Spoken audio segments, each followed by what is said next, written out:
Hey everybody, it's Travis with Lighthouse Property Management, located here in Peachtree City, Georgia, just south of town.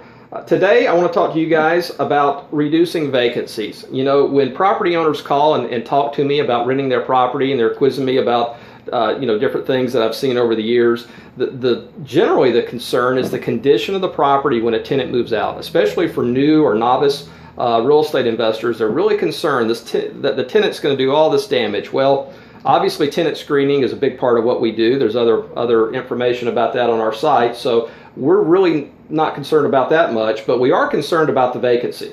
So I would tell you there's a few things that are completely within your control as to how long your home is vacant.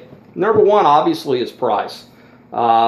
Prices have to price it right, and now the truth is, that's easy to find these days. You can hop on Zillow, Trulia, a number of sites, and you can actually see what your neighbors are renting their homes for. You really don't have to contact an agent anymore, although there's a number of properties that have rented that might be on the local MLS system here that you don't see. So, but the idea is, don't guess on it. Don't use your mortgage to dictate it or what your costs are. It's driven by the market. So price it right, and trust me, even if you take $50 less than maybe you thought you should have, but your home rented in a week versus 6 weeks, obviously you're making ground up there.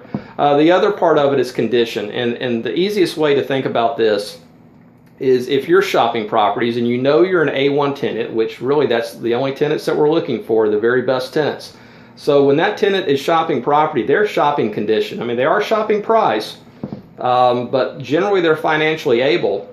A lot of times, if you're in great condition, they might excuse a little bit on price and pay a little bit more for it because you've taken care of, you've painted the house, you've done the work in the yard and that sort of thing. So you control those two items, and those two items are huge.